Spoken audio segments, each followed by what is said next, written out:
Selamat malam pemirsa, Jateng hari ini edisi Kamis 27 Februari 2025 hadir ke hadapan Anda. Beragam berita aktual dan terpercaya telah kami rangkum dalam Jateng hari ini. Bersama saya, Mia Pratiwi, berikut Jateng hari ini selengkapnya.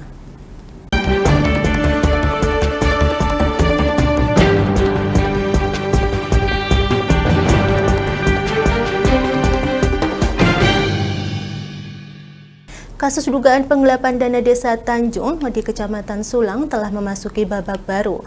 Penyidik dari Kejaksaan Negeri Kejari Rembang telah menaikkan status kasus ini dari penyelidikan menjadi penyidikan. Meskipun status kasus telah meningkat, Kejari Rembang sampai saat ini belum bisa mengumumkan siapa yang akan dijadikan tersangka. Kasus penggelapan dana desa Tanjung mencuat ke permukaan karena diduga merugikan negara hingga ratusan juta rupiah. Informasi yang diterima oleh reporter Lingkar TV dari Kejari Rembang menunjukkan bahwa terlapor berada di luar kota dan tidak dapat dihubungi. Bahkan 2 kali Kejari melakukan pemanggilan tak direspon oleh terduga pelaku penggelapan dana desa. Kasih Intel Kejari Rembang Yusni Febriansah Effendi mengatakan bahwa perkara dana desa Tanjung Kecamatan Sulang statusnya ditingkatkan menjadi penyidikan.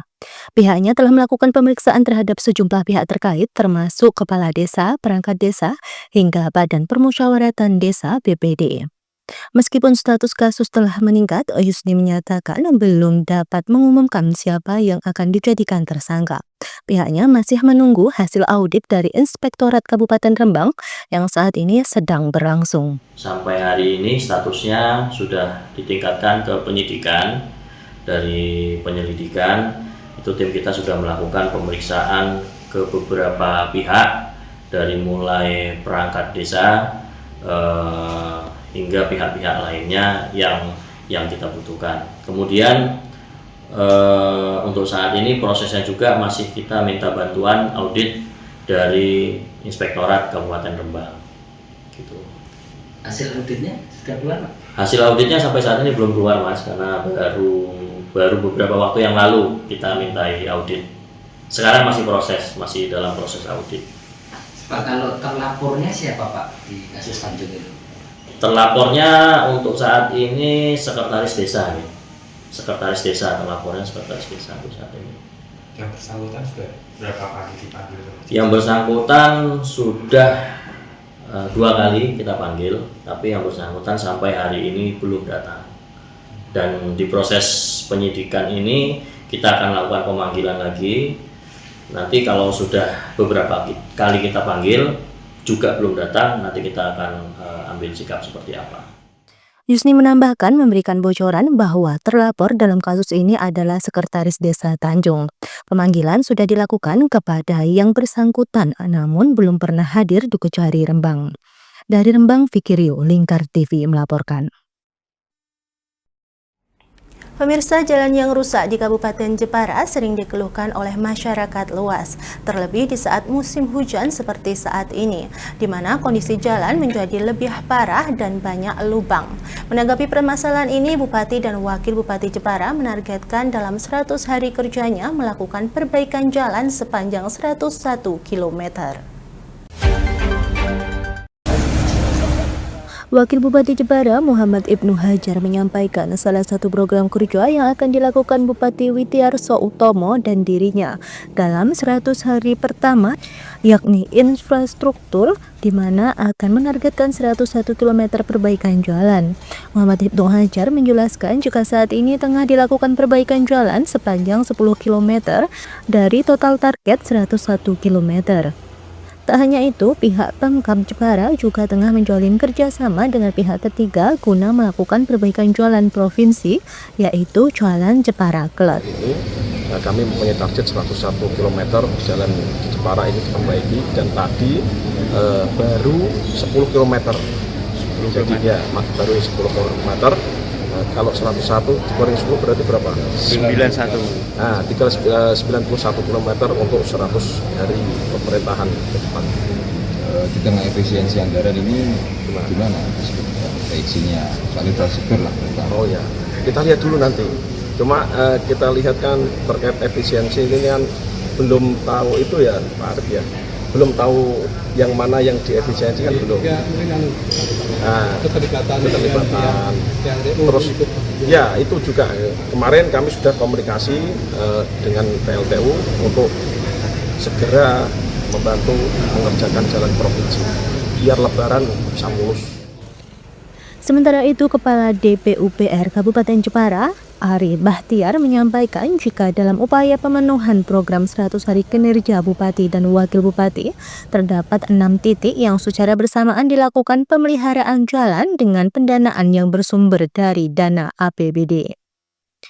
Ari menegaskan jika pemeliharaan rutin ini bertujuan untuk menutup lubang jalan guna meningkatkan keamanan bagi pengguna jalan. Adapun jalan yang menjadi prioritas ialah jalan yang menjadi jalur mudik saat menjelang Lebaran nantinya. Jadi Bapak dan Ibu sekalian, jadi terkait dengan pemeliharaan jalan kabupaten ini sudah kita mulai sejak Februari. Yang pertama ini terkait dengan program 100 hari Bapak Bupati. Kemudian yang kedua ini terkait dengan persiapan mudik Lebaran tahun 2022.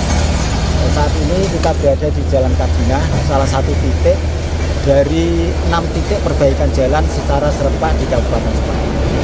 Pemeliharaan jalan ini menggunakan dana APBD melalui program pemeliharaan rutin atau klinik, di mana tujuan utamanya adalah menutup lubang jalan agar ada keamanan bagi pengguna jalan, tidak terjadi kecelakaan. Sehingga program yang pertama ini adalah untuk memberikan aman, bukan nyaman. Kalau nyaman memang harus halus, tapi untuk kegiatan ini kita hanya menutup lubang jalan. Berarti ini prosesnya targetnya sampai Lebaran? Bukan, kalau pemeliharaan rutin atau klinik ini memang tidak ada batas waktu. Jadi setahun penuh kita melakukan penambalan jalan atau perbaikan jalan. Dari Jepara, Muhammad Aminuddin, Lingkar TV melaporkan. Kami masih akan kembali usai jeda berikut ini, tetaplah bersama kami.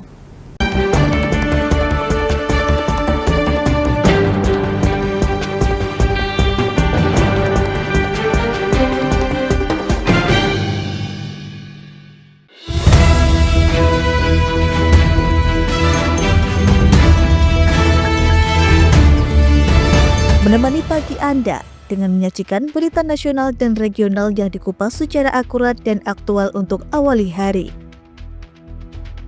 Dalam Lingkar Pagi, setiap Senin hingga Sabtu jam 8 pagi hanya di Lingkar TV.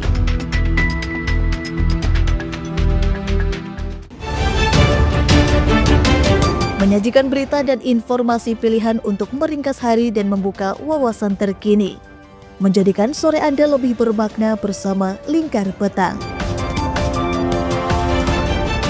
Setiap Senin hingga Sabtu jam 5 sore hanya di Lingkar TV.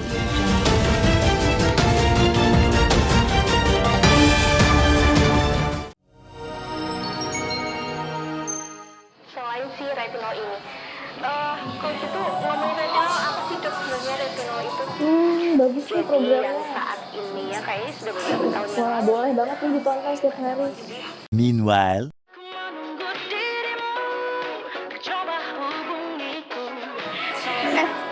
Kamu lagi nonton apa sih dari tadi kok apem-apem mulu? Ini loh lagi nonton program Cantik Sehat di Lingkar TV. Bagus banget nih programnya. Oh ada ya program kayak gitu? Ada loh di programnya di Lingkar TV. Kamu udah tahu kan Lingkar TV? Belum. Kan belum tahu Lingkar TV. Lingkar TV itu TV digital streaming online yang sudah mengantongi izin PSE dari Kominfo dan bisa diakses di HP kalian mestinya. Oh iya? Iya, bagus loh. Coba di-download sekarang. Bentar deh, aku tak coba download dulu. Iya. Selain program Cantik Sehat, kalian juga bisa menonton program lainnya di Lingkar TV dan bisa ditonton kapanpun dan dimanapun kalian berada loh. Gimana, udah bisa? Udah nih, punyaku udah bisa. Punyaku juga udah nih. Wah ya, bagus dong kalau udah download semuanya.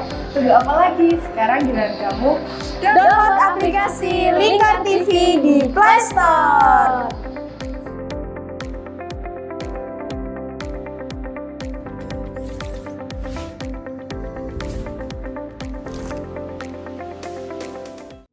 Berpuluh-puluh tahun kita bangsa Indonesia telah berjuang untuk kemerdekaan tanah air kita.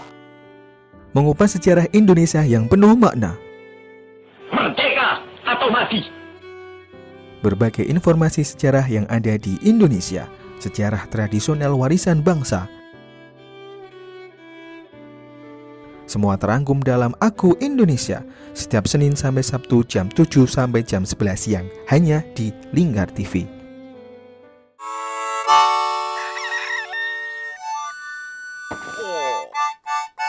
Selamat pagi, Patrick. Selamat pagi, SpongeBob. Apa kalian dua orang bodoh bisa diam? Menemani hari Minggu adik-adik dengan kartun-kartun kesayangan. Patrick, sanjunglah konsumen. Buat dia merasa senang. Halo, hai sayang. Inilah Dunia Anak setiap hari Minggu jam 7 pagi sampai jam 11 siang hanya di Lingkar TV.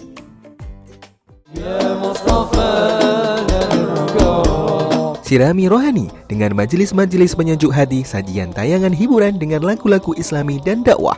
Halal, bersih, dimakan maka hasilnya akan bagus. Kami hadir dalam Majelis Nusantara setiap hari pukul 7 malam sampai jam 12 malam hanya di Lingkar TV. Ane wis golek baten ngono kuwi njur aspal kon. Lapangan diemplok. Semen ya didahar.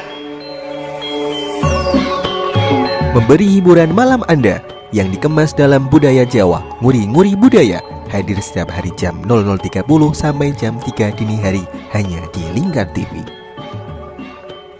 Di Ayo Ngaji bersama Lingkar TV. Hadir setiap hari Senin sampai dengan Sabtu jam 17.30 sampai jam 7 malam. Ngomong hari ini harus, nah seperti itu.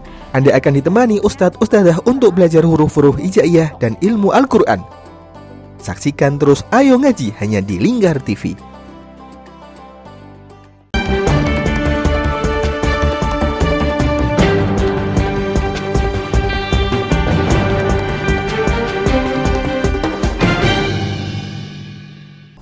Pelaksanaan pembekalan kepala daerah tahun 2025-2030 di Akademi Militer Magelang hampir usai. Momentum kebersamaan ini turut dirasakan oleh Bupati Pati Sudewo. Dirinya menuturkan kebersamaan yang terjalin begitu kuat dan baik.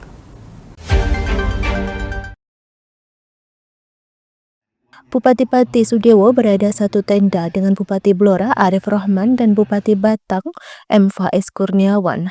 Pengalaman ini pun membawa kesan kebersamaan dan kesederhanaan.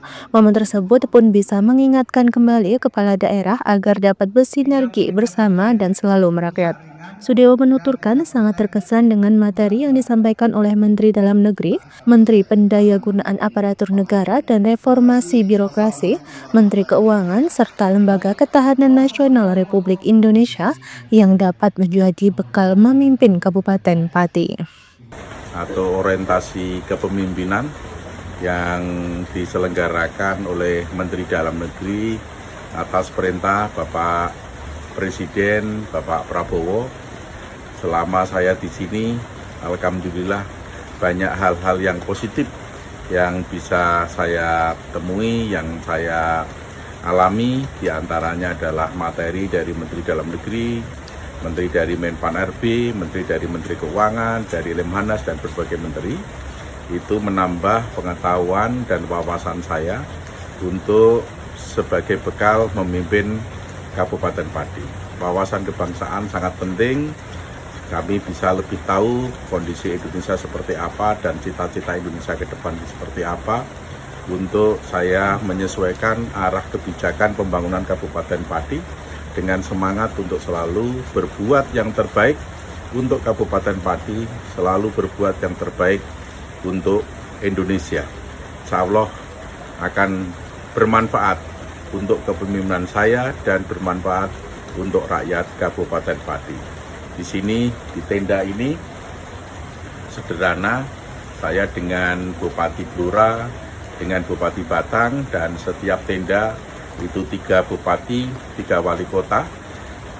Suasananya guyup, bagus, sosial bondingnya itu bisa betul-betul terbentuk, bisa kenal dengan banyak kepala daerah, tukar informasi, tukar pendapat, dan juga nilai-nilai kesederhanaannya itu berarti bisa membentuk saya untuk selalu merakyat, selalu dekat dengan rakyat, selalu turun ke bawah demi Kabupaten Pati. Sudewo berharap dengan sinergitas dan kebersamaan kepala daerah dengan berbagai materi terkait kondisi Indonesia dan wawasan kebangsaan dapat menjadi landasan pengambilan arah kebijakan pembangunan untuk kemajuan kabupaten yang memiliki semboyan bumi Minatani.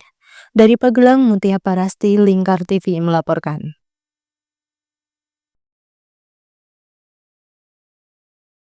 Hal yang sama juga dirasakan oleh Bupati Rembang. Berkumpulnya kepala daerah di Akademi Militer Magelang dalam kegiatan retret menyisakan kesan mendalam bagi Bupati Rembang Harno.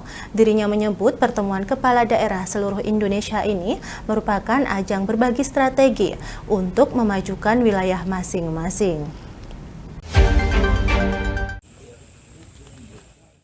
Menjelang berakhirnya retret kepala daerah di Akademi Militer Magelang, kesan mendalam membekas dalam diri para nahkoda wilayah di seluruh Indonesia, salah satunya Bupati Rembang Harno. Kedisiplinan dan memori masa sekolah kembali muncul ketika menjalani kegiatan yang cukup padat mulai pukul 4 pagi hingga 10 malam. Para kepala daerah diminta untuk tertib dan disiplin selama mengikuti berbagai rangkaian kegiatan.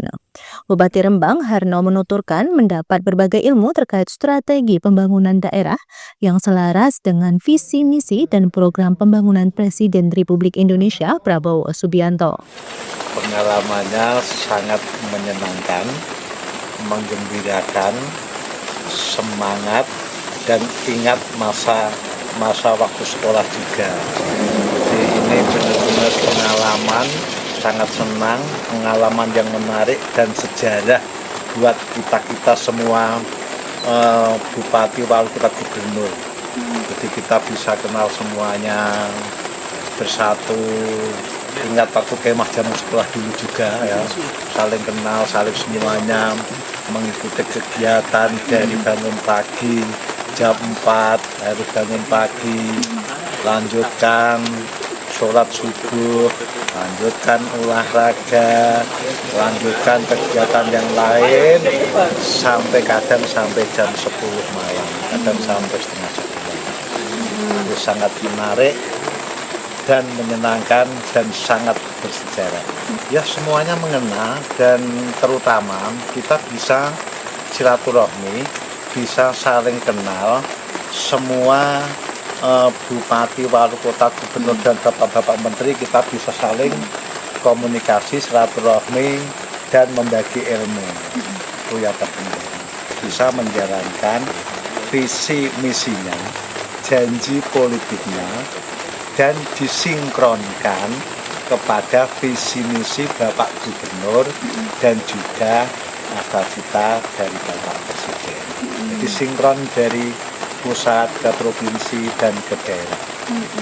Mungkin nanti bentuk nyatanya seperti apa? Mungkin dari sektor perikanan, infrastruktur, dan kesehatan apa saja Pak? Ya, karena ini saat ini semuanya akan digodok lagi. Wabil khusus saat ini terutama sudah mau menjelang hari raya, termasuk visi misi Rembang dan Pak Gubernur Jawa Tengah ada kesamaan. Dan terutama adalah nambah jalan-jalan.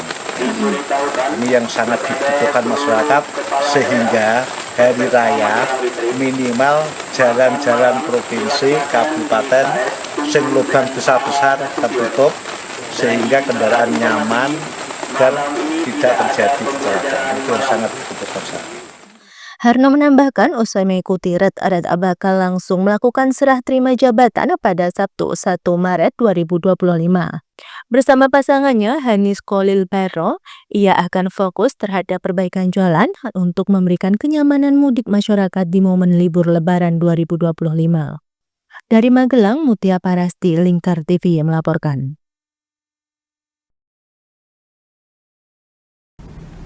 Nah, untuk mengetahui lebih lanjut pelaksanaan retret kepala daerah di Akmil Magelang, kita telah terhubung dengan reporter Mutia Parasti. Bagaimana kesan pelaksanaan retret di Magelang oleh Bupati Rembang, Mutia, dan langkah apa yang diambil untuk membangun Kabupaten Rembang dalam waktu dekat? Baik pemirsa, kesan mendalam dialami oleh sejumlah kepala daerah yang mengikuti retreat di Akademi Militer Magelang, salah satunya dari Bupati Rembang, Harno. Pihaknya menuturkan pengalaman ketika sekolah terpanggil, yakni pengalaman mengenai kedisiplinan, di mana peserta harus bangun pagi sejak pukul 4 pagi, kemudian mengikuti rangkaian acara hingga pukul 10 malam. Pihaknya juga mengaku sangat senang dan berbangga dikarenakan bisa bertemu dengan seluruh kepala daerah yang ada di Indonesia di Akademi Militer Magelang. Pihaknya juga menuturkan saling berbagi strategi untuk memajukan masing-masing wilayah dengan berbagai kekayaan maupun tantangan yang dihadapi. Selain itu, pihaknya setelah ini akan menuntaskan permasalahan terkait infrastruktur dikarenakan setelah ini merupakan momentum puasa dan nanti akan dilanjutkan dengan momentum mudik sehingga infrastruktur di Kabupaten Rembang akan dikebut, yakni perbaikan jalan tentunya sesuai dengan program kerja yang dicanangkannya. Dan dari Harno sendiri nantinya setelah retreat selesai akan kembali ke Kabupaten Rembang untuk melanjutkan prosesi serah terima jabatan yang akan dilakukan pada tanggal 1 Maret 2025. Sekian dari saya, Mutia Parasti dan juru kamera Hesti Imaniar, kembali ke studio. Terima kasih Mutia atas laporannya, selamat bertugas kembali. Dipicu adanya pengambil alihan lahan hutan, ratusan petani Getas dan sekitarnya menggeruduk kampus Universitas Gadjah Mada UGM di Desa Getas, Kecamatan Keradenan, Blora. Permasalahan ini pun mendapat reaksi dari anggota Komisi 4 DPR RI Firman Subagio. Dirinya meminta agar pemerintah bisa melakukan mediasi agar permasalahan ini tidak merugikan masyarakat. Kedatangan ratusan petani tersebut merupakan buntut dari penyemprotan lahan tebu oleh pihak UGM, sehingga tanaman mereka di lahan kawasan hutan dalam tujuan khusus KHDTK kering dan mati. Salah seorang petani mengatakan jika UGM yang datang di Desa Getas untuk melakukan penelitian pada 2016 lalu, awal mulanya hanya memiliki kewenangan luasan lahan hutan 1000 hektar saja. Namun sejak tahun 2022 lalu, pihak UGM mengklaim bahwa lahan mereka meluas hingga 10.800 hektar. Sehingga lahan yang awal mulanya ditanami tebu oleh petani diharuskan dimatikan, jika tidak mereka akan diproses secara hukum. Petani yang merasa terintimidasi mendapatkan pendampingan hukum dari Forum Bela Negara Republik Indonesia atau FBNRI. Lembaga ini mencoba lakukan upaya hukum untuk memperjuangkan hak petani tebu di sana dengan mendatangi kampus UGM yang berada di Desa Getas untuk meminta kejelasan akan lahan yang saat ini menjadi polemik. Dikuasai yang sebelumnya dikelola oleh PTP, Perhutani, Inhutani, dan sebagainya. Nah, kami kebetulan berada di Forum Bela Negara mendengar ada tangisan jerit warga yang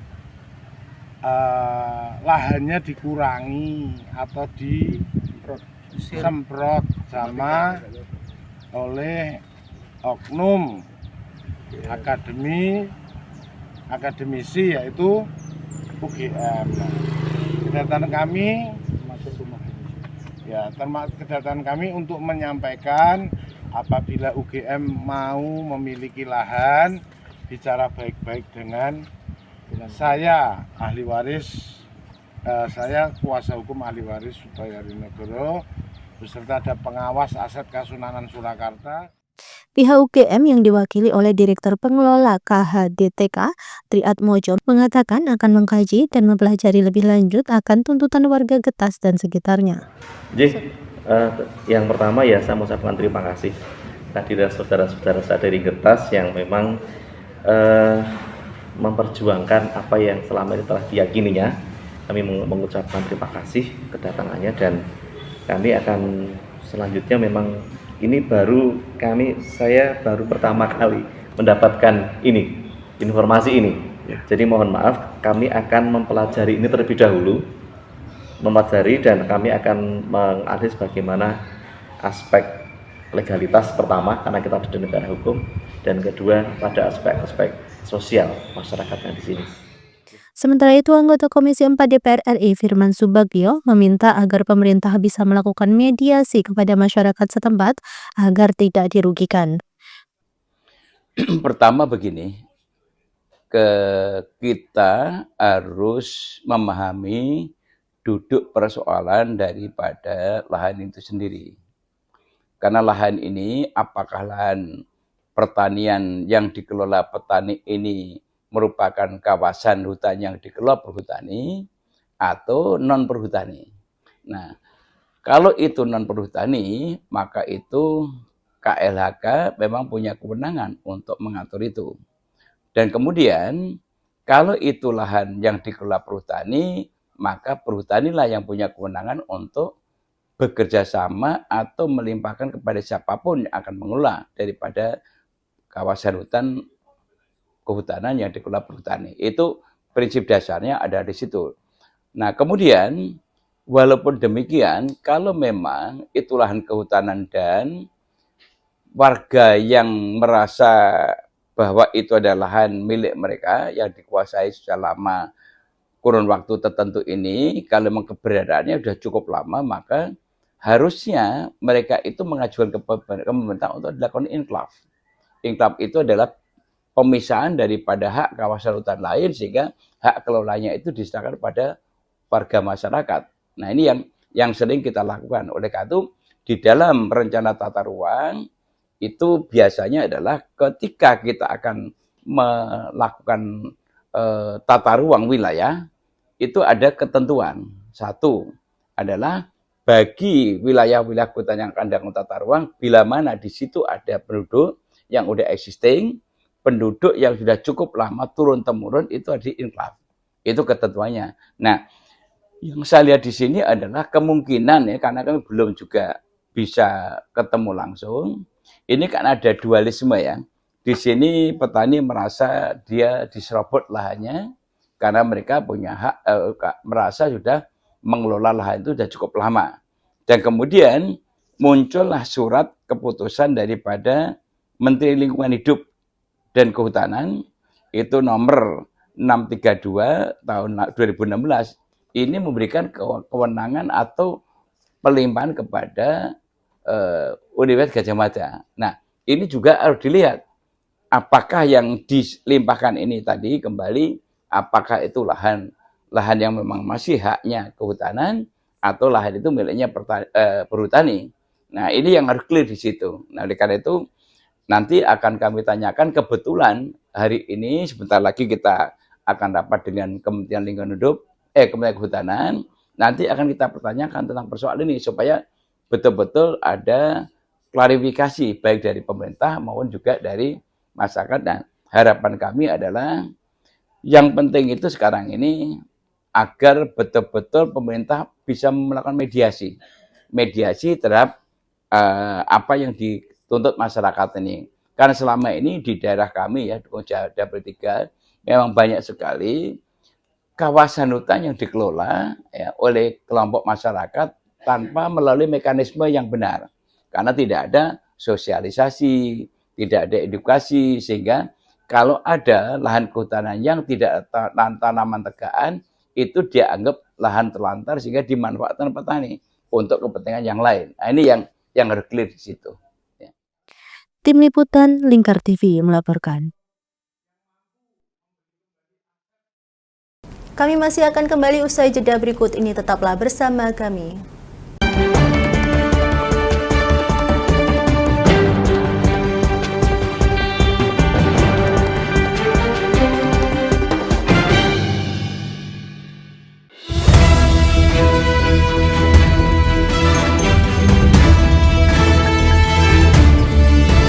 Menemani pagi Anda dengan menyajikan berita nasional dan regional yang dikupas secara akurat dan aktual untuk awali hari.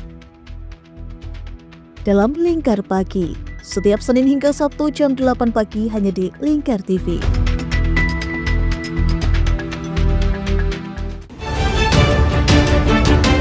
menyajikan berita dan informasi pilihan untuk meringkas hari dan membuka wawasan terkini, menjadikan sore Anda lebih bermakna bersama Lingkar Petang. Setiap Senin hingga Sabtu jam 5 sore hanya di Lingkar TV.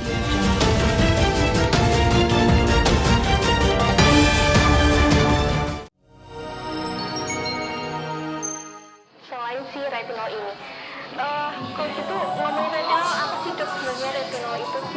Bagus sih programnya saat ini ya, kayaknya sudah beberapa tahun. Wah, boleh banget nih ditonton setiap hari. Meanwhile,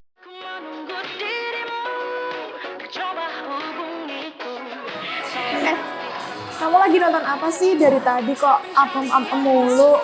Ini loh lagi nonton program Cantik Sehat di Lingkar TV. Bagus banget nih programnya. Oh, ada ya program kayak gitu? Ada loh di programnya di Lingkar TV. Kau udah tahu kan Lingkar TV? Belum. Kan belum tahu Lingkar TV. Lingkar TV itu TV digital streaming online yang sudah mengantongi izin PSE dari Kominfo dan bisa diakses di HP kalian mestinya. Oh iya? Iya, bagus loh. Coba di-download sekarang. Bentar deh, aku tak coba download dulu. Iya. Selain program Cantik Sehat, kalian juga bisa menonton program lainnya di Lingkar TV dan bisa ditonton kapanpun dan dimanapun kalian berada loh. Gimana, udah bisa? Udah nih, punyaku udah bisa. Punyaku juga udah nih. Wah ya, bagus dong kalau udah download semuanya. Tunggu apa lagi? Sekarang giliran kamu download aplikasi Lingkar TV di Play Store.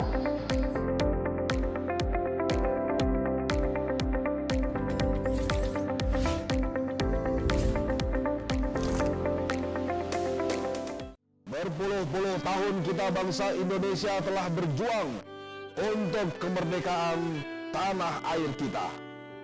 mengupas sejarah Indonesia yang penuh makna. Merdeka atau mati. Berbagai informasi sejarah yang ada di Indonesia, sejarah tradisional warisan bangsa.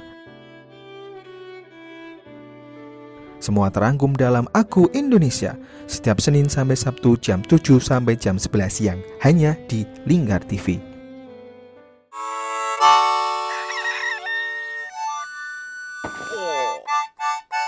Selamat pagi, Patrick. Selamat pagi, SpongeBob. Apa kalian dua orang bodoh bisa diam? Menemani hari Minggu adik-adik dengan kartun-kartun kesayangan. Patrick, sanjunglah konsumen. Buat dia merasa senang. Halo, hai sayang. Inilah Dunia Anak setiap hari Minggu jam 7 pagi sampai jam 11 siang hanya di Lingkar TV.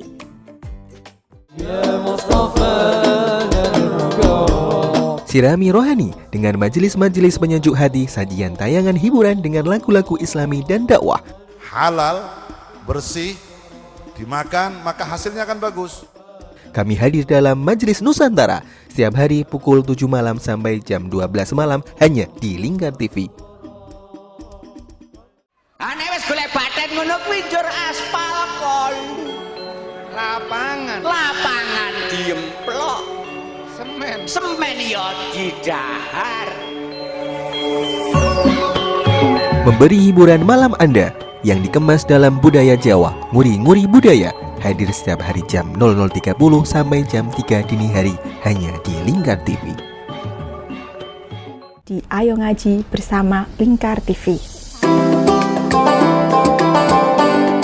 Hadir setiap hari Senin sampai dengan Sabtu jam 17.30 sampai jam 7 malam. Ngomong hari ini harus, nah seperti itu.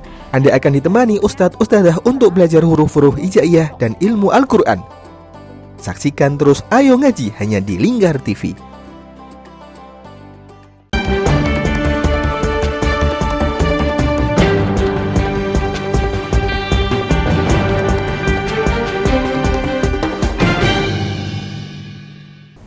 Pemirsa, sebanyak 75 peserta turut serta dalam lomba sirkuit panjat tebing Kendal seri 1 yang berlangsung di venue Wall Climbing Stadion Utama Kendal. Kegiatan ini diselenggarakan oleh Kompak Climbing School bekerja sama dengan Federasi Panjat Tebing Indonesia (FPTI). FPTI Kabupaten. Lomba panjat tebing di Stadion Utama Kendal dibagi menjadi 3 kategori, yaitu kategori SMA atau SMK, kategori usia 10 tahun, dan kategori 15 tahun yang masing-masing terdiri dari kelompok putra dan putri. Pada kompetisi kali ini peserta bersaing dalam 2 jenis perlombaan, yakni lead climbing dan boulder climbing.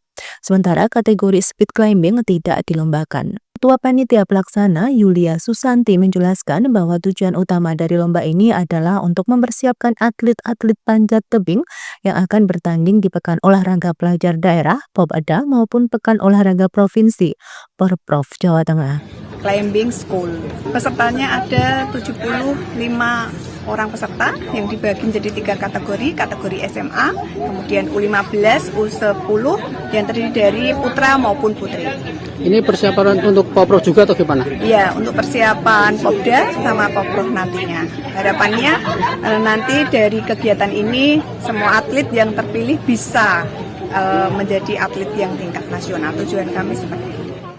Salah satu peserta, Muhammad Aris Purwanto dari SMA Negeri 2 Kendal, mengungkapkan bahwa persiapan untuk mengikuti lomba telah dilakukan secara intensif dengan latihan rutin 5 kali dalam seminggu. Di Kabupaten Kendal, saya mengikuti PPOP Panjat Tebing Kendal baru kali ini. Ini kejuaraan sirkuit Kabupaten Kendal. Persiapan saya latihan seminggu 5 kali, dan saya setiap mau tidur saya biasakan push up sama pull up, dan itu persiapan saya di lomba kali. Ketua Umum FPTI Kabupaten Kendal, Ibnu Fikri, menyatakan bahwa saat ini FPTI memiliki 120 atlet yang siap berlaga di berbagai kompetisi. 2024 kita sudah mengirimkan beberapa atlet kita untuk yang tingkat nasional. Salah satu yang dikirim adalah atlet putri di Sulawesi, kemarin mendapat peringkat 4. Tapi yang terakhir 2025 yang kebetulan kejuaraan di Udinus itu untuk atlet putri mendapatkan medali emas, alhamdulillah. Nah, persiapan Porprov itu kita sudah menyiapkan atlet-atlet yang sudah dikawal oleh Binda Prestasi, dan itu sudah ada sekitar 8 atlet yang nanti akan kita kirim ke Porprov. Dengan antusiasme peserta, sirkuit panjat tebing Kendal Seri 1 ini menjadi ajang bergengsi dalam membangun regenerasi atlet panjat tebing. Dari Kendal, Jawa Tengah, Wahyudi, Lingkar TV melaporkan.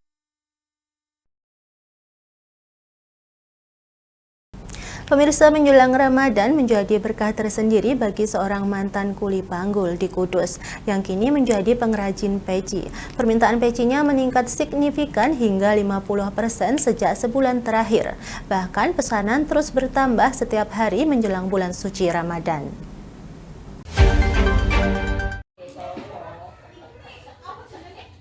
Muhammad Nur Yasin, warga desa Honggo Soko, Kecamatan Jekulo, Kabupaten Kudus, adalah seorang mantan kuli panggul yang menjadi pengrajin peci. Dirinya mengawali usahanya pada tahun 2012. Awalnya hanya membuat peci untuk anaknya, namun tanpa diduga peci hasil karyanya terlihat cukup baik dan dilirik oleh pondok pesantren di Jawa Timur, sehingga usahanya terus berkembang dan mendapat nama. Masalahnya kalau Ramadan itu kami itu tanggal 10 itu sudah close, sudah tutup pesanan, dan masalahnya kita produksi dari awal nanti takutnya tidak jajaki pengiriman ekspedisinya atau apanya ndak sampai ke tempatnya, kan kasihan. Jadi membatasi pesanan. Membatasi pesanan memang. Nanti kalau memang pesen ya mending habis lebaran aja. Total sampai 10 hari Ramadan itu berarti ada berapa pesanan, Pak? Ini masih ada 1.000 yang belum diselesaikan. Dari mana itu, Pak? Ini dari Tegal dan sama Cirebon, Kuningan. Ada berapa karyawan, Pak, yang membantu produksi di sini? Untuk karyawan yang membantu di produksi peci Kang Santri ini ada sekitar 8 orang. 8 orang karyawan, itu ibu-ibu semua itu. Nah, uniknya ndak mau ditaruh di sini, dia pengennya kerja di rumah. Jadi kita motongi di sini, nanti dikerjakan di rumahnya, terus finishing kita ambil lagi. Kalau sudah jadi kita ambil finishing di sini. Seperti ini kan sudah finishing. Pak, ini kan sejak 2012 belum memilih terjun di bidang ini, sebelumnya apa sih Pak? Sebelum saya ngambil di bidang peci itu, saya dulunya bikin baju koko atau konveksi baju. Tak rasa itu banyak sekali saingan dan ramenya juga menjelang lebaran tok sama, dan kita juga persaingannya cukup ketat harga-harganya. Terus kita coba bikin beralih ke peci. Dengan kemajuan usahanya, Nur Yasin mempunyai 5 orang karyawan dan memanfaatkan peralatan sederhana seperti mesin jahit manual untuk membuat peci-pecinya. Sejak mendekati bulan Ramadan, Nur Yasin menambah karyawan dengan melibatkan ibu-ibu sekitar untuk memenuhi lonjakan pesanan peci. Meskipun dengan produk rumahan, peci hasil karya Nur Yasin telah tersebar ke berbagai daerah di Nusantara, bahkan menggapai mancanegara seperti Taiwan. Persiapan bulan suci Ramadan. Nanti kalau terlalu mepet nanti malah tidak kebagian nomor, harus pesen dulu. Gitu. Karena rame ya Pak ya, kalau di sini ya. Iya. Berlangganan sejak kapan Pak? Kurang lebih 1 tahunan lah pernah ke sini juga. Apa? Satu bisa request nomor ukuran, dimintain jenis yang tinggi, model 3 kan ada itu yang model Turki itu bisa. Pecinya dibanderol dengan harga yang terjangkau dimulai dari Rp50.000 hingga Rp70.000 per pieces, tergantung bahan dan custom dari pelanggan. Nur Yasin prediksi pesanan peci akan terus meningkat hingga menjelang hari Lebaran. Dari Kudus, Fahtur Rahman, Lingkar TV melaporkan.